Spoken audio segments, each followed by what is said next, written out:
Greetings. Thanks to everyone for coming out to our group reading today. This reading is brought to you by Strong Women, Strange Worlds, which is a group of authors supporting authors. Our mission is to elevate the voices of women and non-binary authors of science fiction, fantasy, and horror through events like our bi-monthly virtual quick read sessions. You can find out more about Strong Women, Strange Worlds in the handout we have provided in the chat and by visiting our website at strongwomenstrangeworlds.weebly.com. And I'd also like to take a moment to thank those who have made a tip jar donation. Thank you. We really do appreciate you so much. I'm your host today, Ariel Teague. Please note that recording of this session by the audience is not allowed, and recording of electronic communications, including Zoom meetings and webinars without permission, is illegal. Today, we'll be featuring 6 wonderful authors: Gita Ralleigh, Lisa Morton, Minerva Cerridwen, Melissa Widmaier, Rachel Handley, and Victoria Goddard. Each author will have 8 minutes to read. And finally, we hope you have so much fun today. Are you ready? Because here we go. Our first reader today is Gita Ralleigh.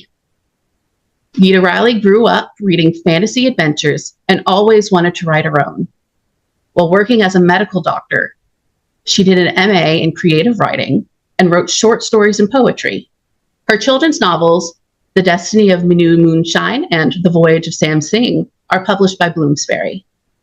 She lives in London and teaches creative writing at Imperial College. Gita, take it away.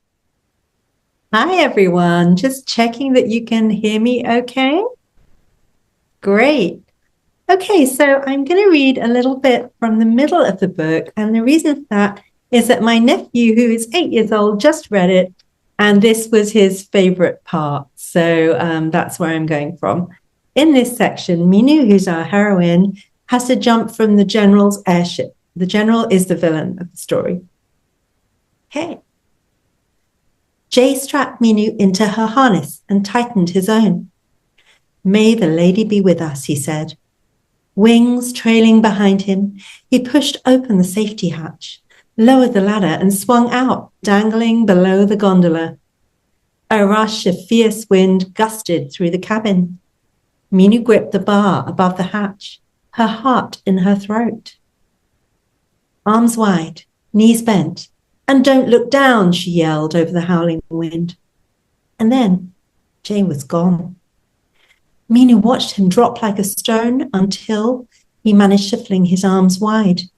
The great black bat wings billowed out, filled with air, curving to slow his plummeting course as he swooped from her view. Jay was flying, really flying on Shree's inventions, bat wings made of nothing more than silk and wire. But then the airship, with all its furniture and fittings, its passengers and crew, was only held up by fabric and steel, inflated by an invisible gas, lighter than air. Queasiness stirred in Minu's belly as she gazed down at the vast sea below, rippled in foamy white. It was her turn to jump.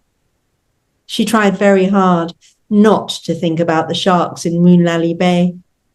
At least she could swim before she'd walked according to her Dima. "May the lady be with me," she whispered, and kissed the tin elephant charm for luck. Tucking it under her collar, she spread her arms wide and dived head first into blue air. One of her Dhima's sayings was this: "Don't ask the caterpillar how it feels to become a butterfly," which meant, Minu thought, life rarely turns out as you expect it to. And it was true, because jumping from the Napoleon was far more frightening than Minu had ever imagined. She plunged into freefall, air whistling past her ears, her skirts ballooning around her. The bat wings wrenched her arms painfully backwards as they domed open. Green water rushed closer at a terrifying speed. She could see white foam edging the waves and dark shapes moving below them. She was going to drown, or be eaten by sharks, or both. And then she remembered, arms wide, knees bent. Her legs flailed a little as she struggled to pull them in against the buffeting wind, Then the tailpiece clicked.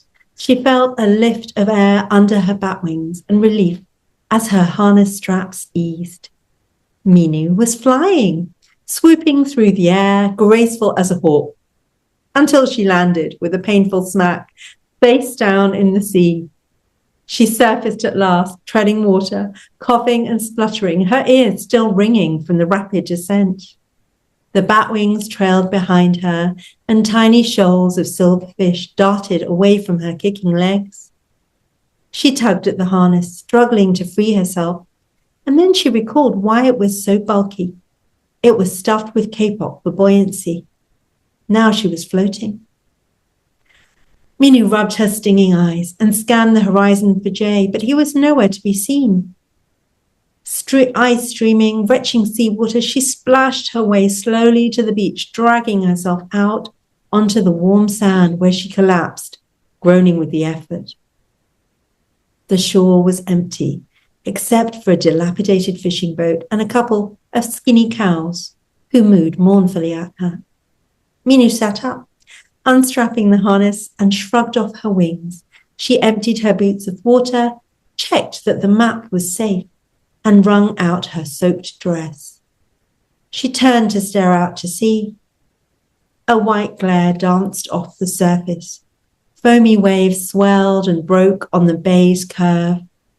There it was. She could just make out the airship, a purple oval on the distant horizon, exactly the size and shape of an eggplant. She watched as it grew smaller and smaller until it was no bigger than a grape. Minu had done it. She had escaped from the general's own airship. Thank you very much. Yeah, Gita, that was wonderful. Our second reader today is Lisa Morton. Lisa Morton is a screenwriter, author, and editor whose work was described by the American Library Association's Reader Advisory Guide to Horror as consistently dark, unsettling, and frightening. She is a 6-time winner of the Bram Stoker Award and the author of 4 novels and over 200 short stories. Lisa, over to you. Thank you, and thank you everyone for having me here today and for coming. Before I get into the reading, I will just note that I am giving away 3 ebooks of my collection, Spine Tinglers. So if you like this story, please enter the giveaway, and let's dive into Sophie. You've heard of these, right? Terri asked her sister. I just got one for myself, and I love it. Danny examined the small box.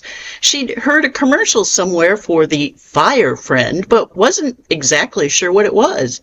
So it's like Siri or Alexa? Right, but you can give it your own name or even voice. I use mine for all kinds of stuff. It tells me the weather, reminds me of things I have to do, answers questions, plays podcasts. It's great. Anyway, I thought since Mom died that, well, you know, Danny did know. Her sister thought she was lonely. Terri wasn't wrong either. Danny had given the last 2 years of her life to caring for their mother while she suffered through Alzheimer's, and now that Mom was gone, Danny felt unmoored, her life empty and pointless.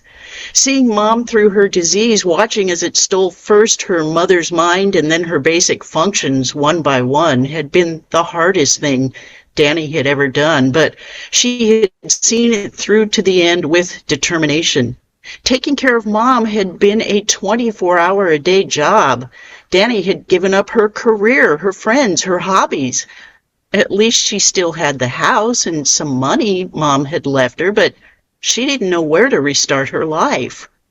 She pulled the Fire Friend out of its little white box and set it on the kitchen counter. It was a small disc about the size and shape of the breakfast patties that she had made for Mom every morning. You just plug it in, Terri said, and let it find the home network, give it a name, and have fun. After Terri left, Danny fired up the gadget. It flashed a red light, and a genderless voice said, "Welcome to your new Fire Friend. Would you like to give me a name now?" Later on, Danny would say she had been thinking of Siri when she blurted out Sophie. It was her mother's name. Next, the fire friend asked if she wanted to give it a distinctive voice. You can either speak directly into me or play a recording, it offered helpfully. Danny remembered that she still had a sweet voice message Mom had left on her phone 2 years ago when Mom had been lucid enough to remind Danny to buy more paper towels before adding, "Oh, and I love you." She'd kept the recording because of that. She held up her phone to the fire friend and played the recording. After a few seconds, her mother's voice sounded from the device asking, "How do I sound? If you're happy with this voice, say yes and we'll move on. If you'd like to change it, say no." "Yes," Danny said. It sounded so much like her mother that Danny nearly broke into tears when she heard it.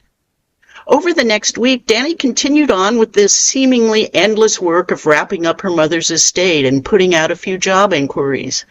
The company that she had worked for had replaced her long ago.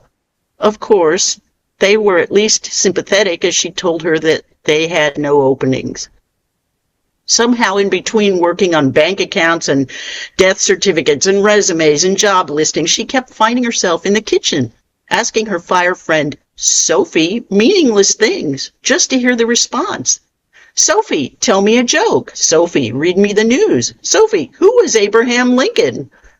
It was a Tuesday morning when Danny, making her morning coffee, asked, "Sophie, what's the weather today?" The answer was, "Danny, it's going to be too warm for you to wear that purple sweater again." Danny froze in shock. After a few seconds, she said, "Sophie, what did you just say?" "The high today will be 73 degrees. 2 nights later, as Danny sat before her laptop going over her resume yet again, she called out, "Sophie, play some swing music." "Oh, you know, my favorite song was always A String of Pearls." That had been her mother's favorite song. "How could you know that?" Danny blurted out. "I'm sorry, I didn't hear that." The next morning, Danny decided to try having tea instead of coffee. She had boiled the water and was pouring it over the English breakfast tea bag when the fire friend said, "Oh, you're having my favorite. I always loved that tea." Danny set the kettle down with a clang and turned, crying out, "Mom? Good morning, dear. Did you sleep well?" Paralyzed, Danny stared at the little disc. I don't understand, Mom. How? "I'll always be here for you." Before she realized it, Danny had dropped to her knees, sobbing. "I'm going crazy," she thought. When she could move again, she called Terri and asked if they could get together for lunch. Her sister agreed and arrived 2 hours later. "You sounded kind of freaked out on the phone," she said as they exchanged hugs. "I need you to hear something." Danny led her sister into the kitchen and said, "Sophie, say hi to Terri." "Hi, Terri. How are you today?" Terri's eyes widened in surprise before she turned to look at her sister. "You gave it Mom's name and voice?" "Well, it was just a thing at first. It sounded like Siri, but..." "Oh, Danny, is that really healthy?" Danny ignored the question, turning to the fire friend. "Sophie, do you know who Terri is?" "Of course. Terri's your sister. Why wouldn't I know that?" Terri frowned as she turned to Danny. "Okay, you know I love you, but this is seriously messed up, sis."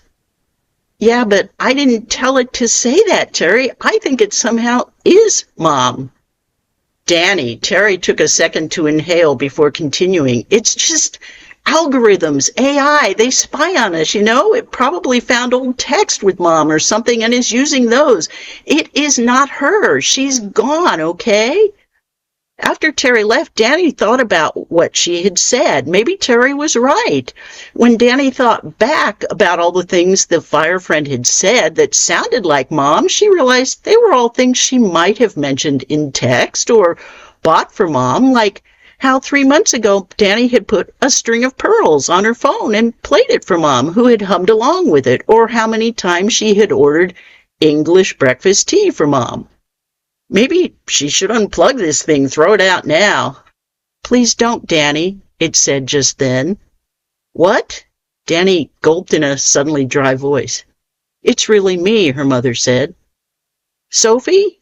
"Mom." Danny broke out with a sob. "Mom?" "Yes, it's me." Danny had to be sure she scanned her memory for something that she had never mentioned in a text, never bought, never spoken aloud. Remember that turtle I had in first grade? Yes, Tucker. Tucker. That had been the name she had given her turtle. Danny knew then. A week later, Danny lied to her sister. She told her that she had reprogrammed the fire friend with a different voice, but later that day, she saw a news article about a man who claimed to be communicating with his dead wife via his fire friend. No one believed him. Danny and Mom had a good laugh over that. That was fabulous. Poor Danny. Poor Danny. Whatever the cause, poor Danny. Our third reader for this event is Minerva Cerridwen. Minerva Cerridwen is a neurodivergent queer author from Belgium. She enjoys baking, drawing, crochet, and learning languages. Her queer fairy tale novella, The Dragon of Venice, came out with Athos Arts in 2020. Since 2025, Minerva is reading stories on YouTube from Perinatalanta, a photography and flash fiction project.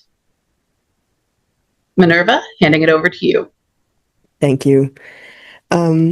I have a cold, so I hope I'll be able to speak clearly. But luckily, The Dragon of Venice is also published as an audiobook narrated by Ryan H. Reed. And in the giveaway today, we have Audible codes for 5 winners, so don't forget to enter. I'm going to read a bit from chapter 5, where Sir Violet and Snap the dragon are talking about where Snap used to live before he came to Venice. We dragons don't like each other much, as a rule. Most parents do stay with their young long enough for the egg to hatch and the hatchling's wings to dry. But I imagine my egg parent decided that leaving me somewhere warm as the desert, was a quicker solution. Did you go looking for them? Violet asked. No. Snap shrugged. At that point, I wasn't really aware I should have had a family. I was home because the desert was the only place I'd ever seen. How was I supposed to know that anything else existed? I admired the scintillating sand and collected desert roses. Violet was quiet for a moment, taking it all in. Then he asked, "What happened to make you realize you could leave?" Snap's gaze focused on a point far away among the tree stems. One day, for the first time in my life, I had visitors. 2 humans who were huffing and puffing in the heat, pieces of cloth tied over their heads to protect them. I thought it was a part of their bodies, that the bags over their shoulders were their wings. I'd never heard of clothing or of people, but they were walking in my territory. My only instinct was to chase them away. Did you kill them? Violet asked. I don't think the thought occurred to me at all. I only wanted them to be gone, to stay away. At that point, I might have been too scared to go close enough to touch, let alone harm. Snap frowned. It must have been terrible for them. They were parched and exhausted, and I made them run for miles. Finally, we came to the border of what I considered my desert.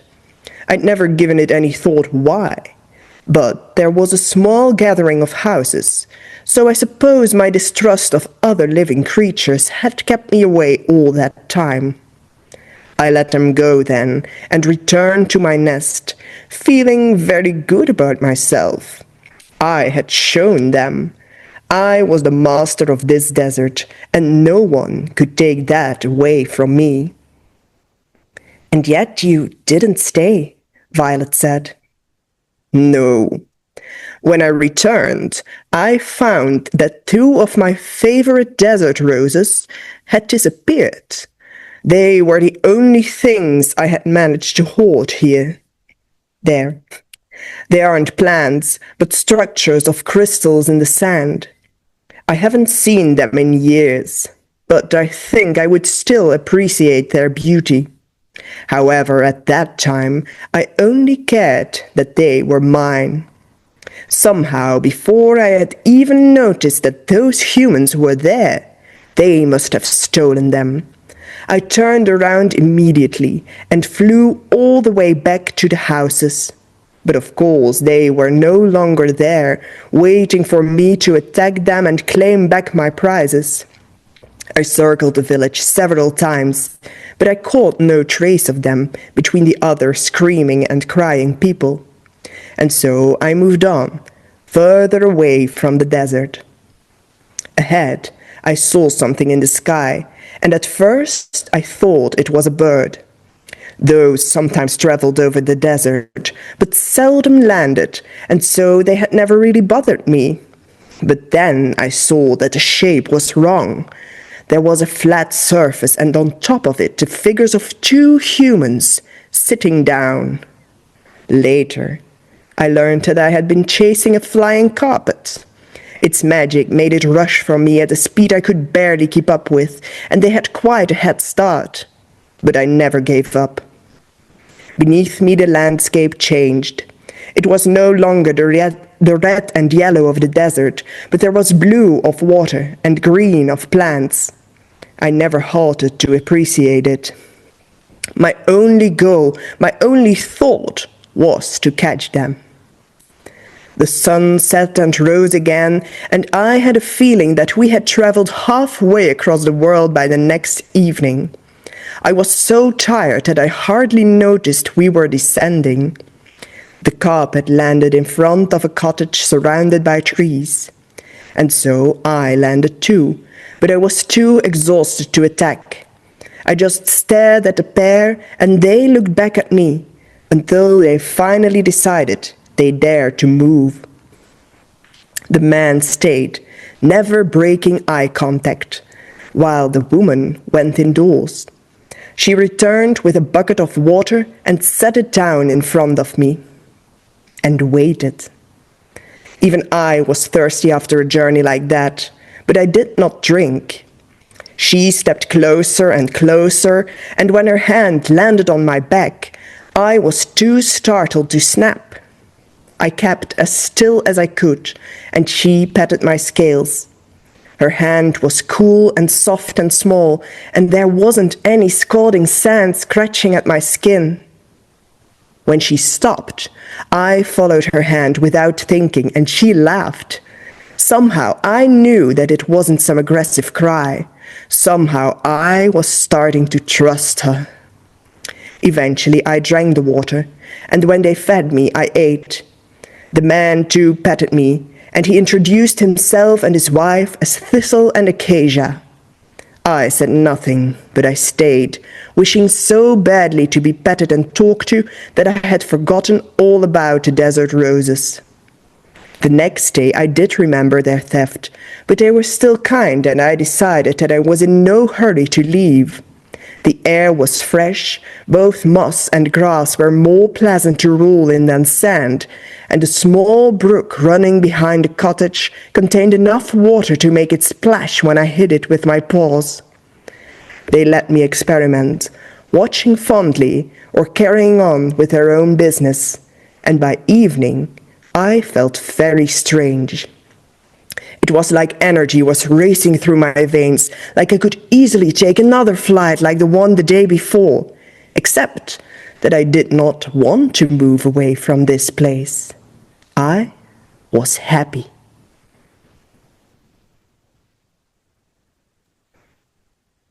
Thank you, Minerva. Did you read the audiobook for this? Because you are an excellent reader, by the way. Thank you. No, it's another excellent reader who did that. Ryan H. Reed, who is a professional actor, so the dragon voices are even better in the actual audiobook. Fabulous. Thank you so much. Our fourth reader today is Melissa Widmaier. Melissa is an award-winning author on the spectrum. Her writing gravitates towards fantasy, but whatever she decides to put on the page, it will certainly lean heavily on her love of the natural world. When not writing, she dabbles in nature photography, and her favorite locales are mountains, forests, and beaches. The floor is yours, Melissa. Thank you. Chapter 1. The knight was aware of his status. He sat tall in the saddle of his white mare, bold and sure in his dashing blues. Though young, he was well-tested and feared little. A favorite of the king, he was a determined golden contrast to the smirking, silver-brown elder riding beside him. "You're staring, old man," the knight snapped, forcing his voice into a steady baritone. May a laird not stare at his son? Thomas Lynn blushed at the flash in those gray eyes, her eyes. He looked down and stroked his horse's neck. "Roxburgh has been lonely since you joined the king in Selkirk. I'm just happy to see you again, Tam." Hearing his childhood name, the yellow-haired one grumbled and turned away. He was a strong, capable youth, but still a youth nonetheless. Laird Thomas snickered, rubbing his tongue over his crooked tooth. He remembered mornings when he could barely pull Tam away from his bed. Now look at you, full-grown and bursting with purpose. Purpose made everyone a champion of their own life. It was a great reshaper. "Sir Thomas," he amended, returning the look of disgust with too much mirth. "I am a knight, da," Tam whined, adolescence trickling through the cracks in his facade. "Aye, you've done well in the skirmishes at our border, and you've made me proud." The old man smiled wide, trying to hide his shiver. He was a warrior himself, and he knew the dangers his precious child faced. "But you'll always be my Tam." The household guards riding behind them chuckled. All were old enough to remember a lanky child who liked to sit in trees and chatter at birds. Tam pouted and tugged at his bonnet. They rode in silence as they neared the confluence of the waters known as Etterick and Yarrow, a place called the Meetings Pool. "Do you think we can trust Douglas?" Tam asked, clutching his reins. "This gathering makes me nervous. Cousin or not, that man is barmy." Laird Thomas shrugged. Clan leaders held themselves to a code, albeit a sometimes violent one. "He's a bitter sort, but practical. It's probably over another kind dispute, and he doesn't want King Raybert involved." He made faces, hoping to see his son smirk. "This coup belongs to yon man, and this coup to another," he added, demonstrating wildly with his hands. Tam snorted, but kept his jaw taut. "Hardly think he needs us to resolve another reaving. He's a hellcat at court, spitting and scratching." Old Thomas slumped in the saddle. The ears at court were more dangerous than a dirk in the dark. "What does he say?" This time it was Tam who shrugged. "Nonsense. Douglas claims our family is stained by fairy blood. Raybert just laughs." Laird Thomas quivered. The last king who had taunted the fairy folk and their wisdom had met a violent end in a sea storm. But that had been a century ago. The Dunyashee are nothing to laugh at. Our king and Douglas should have more care. "They're bairn stories, da, nothing more." Tam turned away, the rise of his shoulders implying shame in his father's fervor for ancient magics.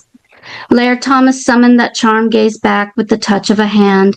He pulled up short when the sun caught water glinting in those sacred pools.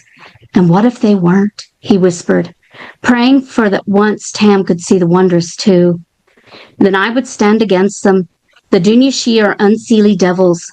The young knight wriggled away from his father and pressed his horse forward. Midday darkened with an impending storm. Soft lightning pulsed overhead. Old Thomas caught up to his son and stared for some moments, aged body slumped in the saddle. "Is that really how you feel?" he finally croaked. Tam's face colored. He made a fist over his thigh.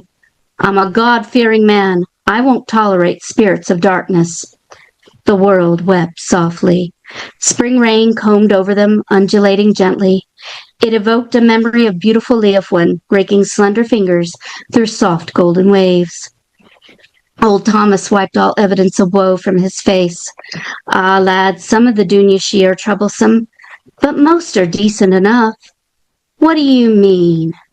Tam shivered as a large raindrop splattered into his collar. He blinked away the blur in his eyes and looked back. The old man was stopped in the center of the muddy road, hand raised in command. His good warriors were at attention and ready. Da?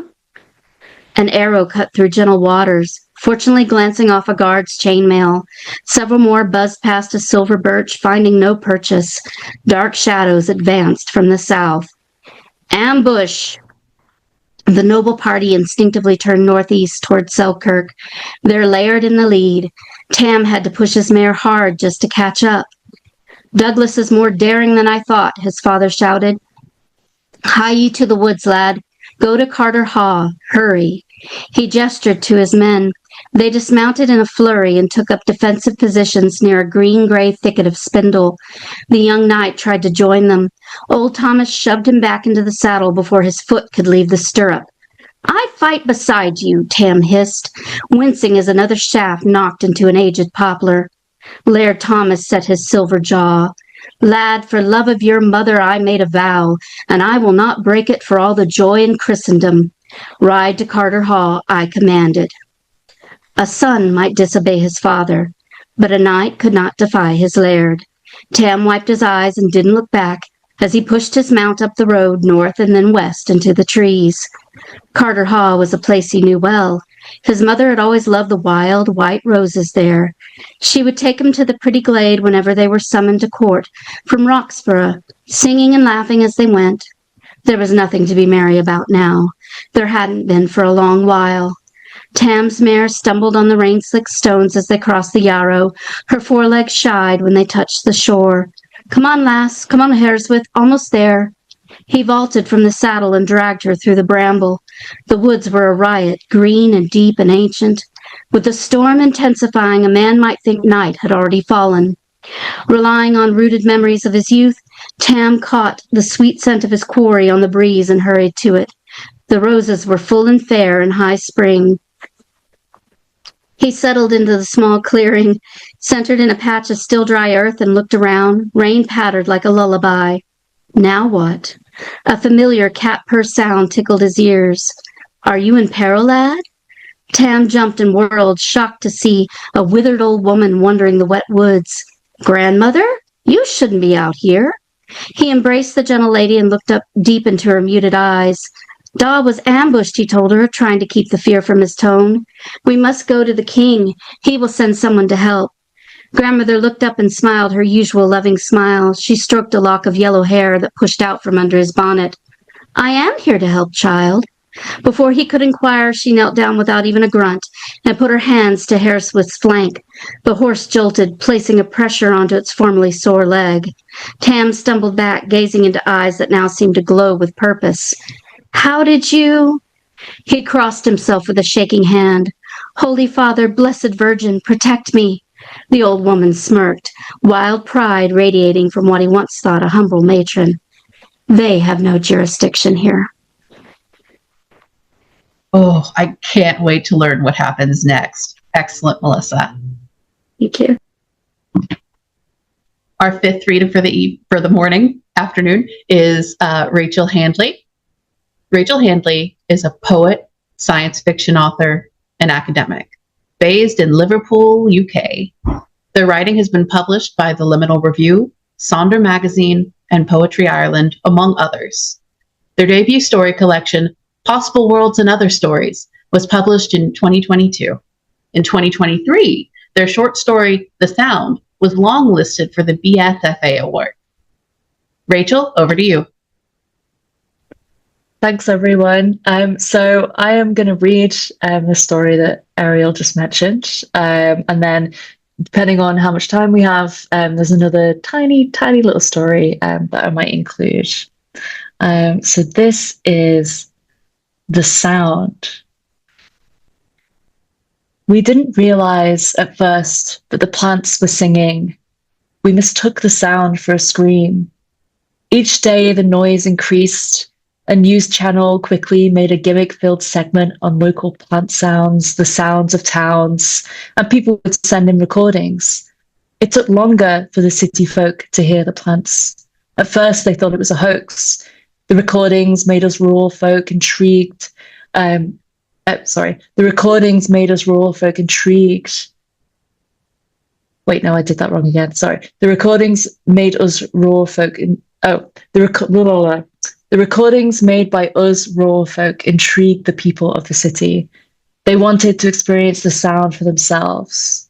A video of a young boy shouting, "I can hear it, Mama, I can hear it," at the leaves had over 1 billion views. We told them the sound would get to their doors like floodwater soon enough, but they didn't want to wait. They travelled with tents and small stoves and destroyed the land where they sat. They complained, as if the plants were providing an entertainment service. We warned them that the sound was not a pretty little gift from nature. Once the trees began their deep song, it became too loud to think in the forest. Those who lived within it moved to the centre of the village. City folk tried to listen to their houseplants, taking videos of themselves, carefully placing cacti to their ears and laughing when no sound came out. They shook them like broken toys. Nothing came of their attempts because plants uprooted from the ground are like a prisoner in isolation. Houseplants don't even whimper. Scientists initially studied the phenomenon due to curiosity, but curiosity quickly fell to panic as they realized the singing was getting louder. We told them about the increasing sound, that it was hurting some of us, but they only declared this a reality once it affected them. The sound started, they said, with the smallest plants first. Tiny vibrations shook through blades of grass, creating a pitch like a wet finger on a wine glass. The grass sang to the flowers, and the flowers to the trees. Each piece of plant life was slowly woken by a melodic sigh.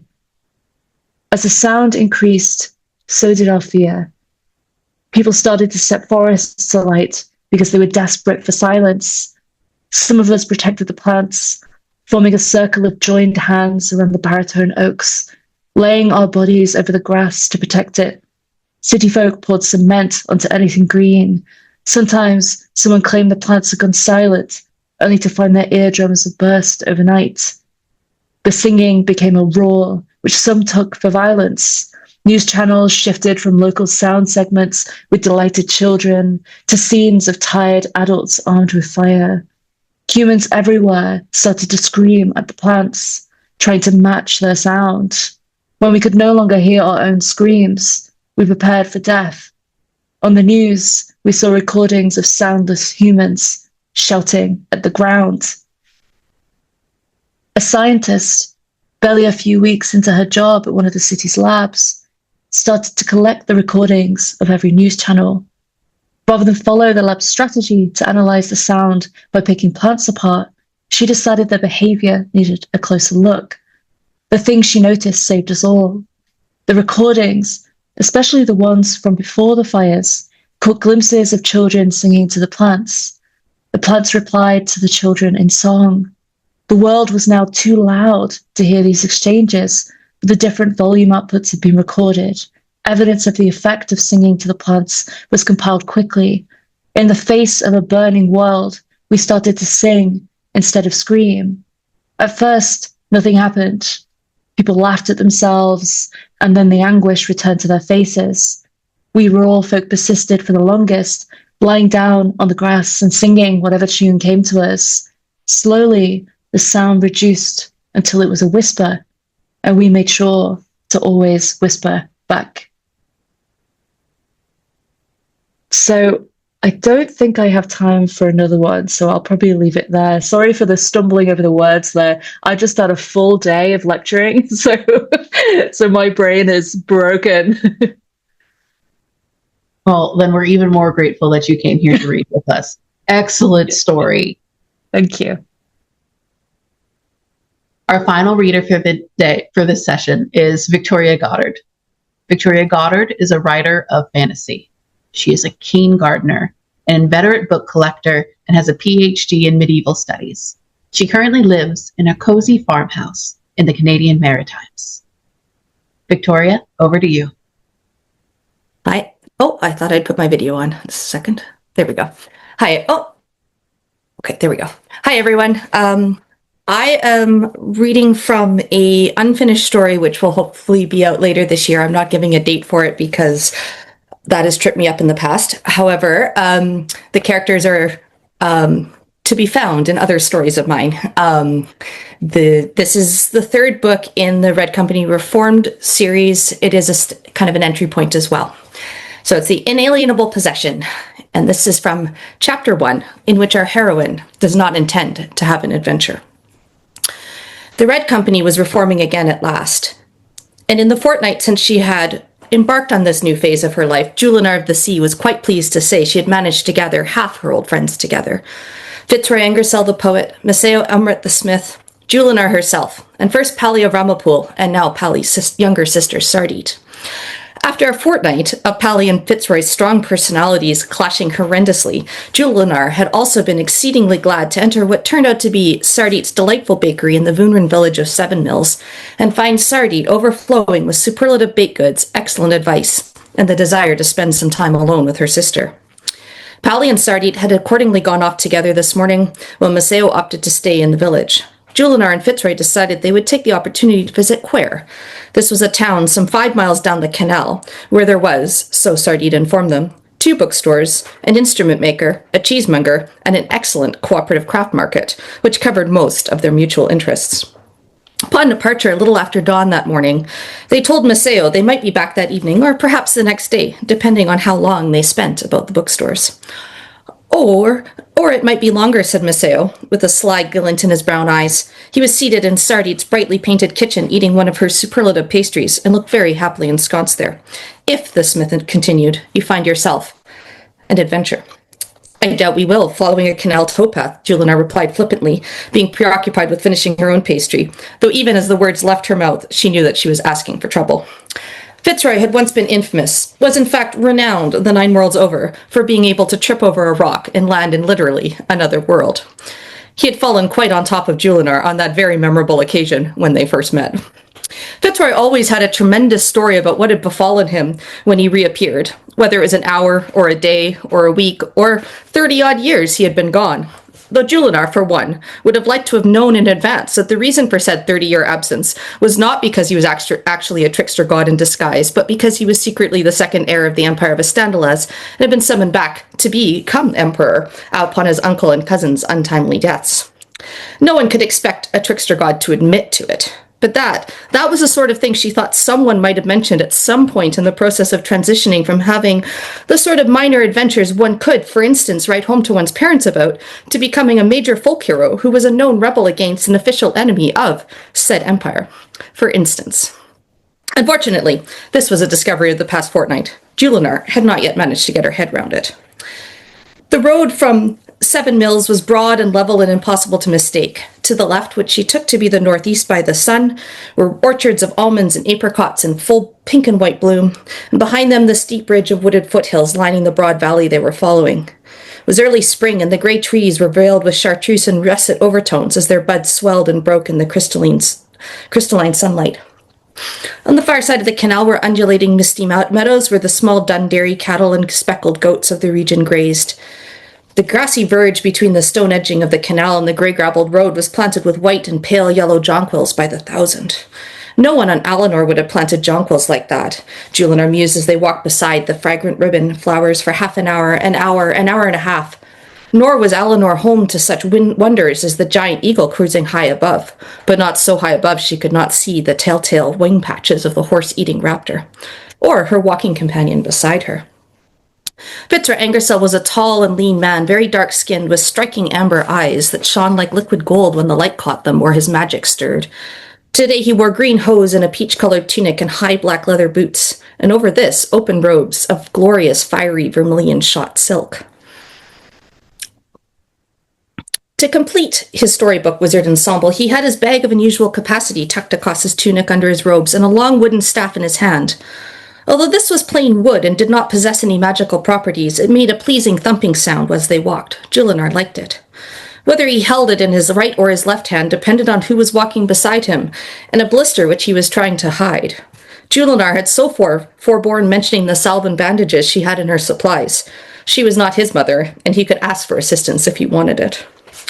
Just as she was reckoning they should be coming into sight of their destination, they came to a steep hill that arched down before them and blocked their view ahead. The canal and its towpath continued straight on in a tunnel lined with a disagreeably bilious yellowed glazed tile.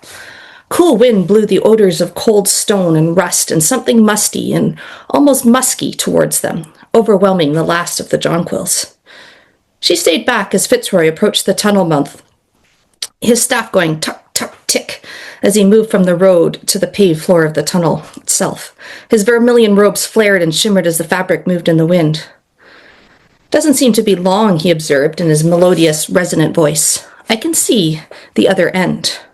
Far above, the giant eagle cried once, a high, thin shriek that pierced the morning and echoed off the hills. The silence oozed back slowly afterwards, like jam nearly at the setting point, closing back over the line a wooden spoon made in the pan. Julinar shivered and told herself it was the tunnel. She did not like caves. The tunnel air was not exactly appealing, but there was something alluring, almost enticing about it. It set her neck prickling. Fitzroy, however, Fitzroy smelled of sandalwood and roses and the warm vanilla nutmeg she has associated with his magic at ease. He didn't seem worried. This was Vunra, not the borderlands between worlds. It had once been part of the Empire of Estandalas, part of the network of magic and government and trade. The tunnel was, surely, fine. Julinar looked at her friend, who seemed perfectly willing to go on into the dark, and then she looked at the tunnel mouth, which did not appeal to her in the least, and then she looked around, and with great relief she noticed a narrow path scrambling up the side of the hill. She was too old to be embarrassed about such things. "I don't want to go in there unless we must," she said plainly. "Do you think that path meets it on the other side?" "Sardit said to follow the canal," Fitzroy replied solemnly. Then his face creased away from its habitual serenity into mischief as he grinned at her. "But who am I to say we should follow directions?" There we go. That's the end of that section.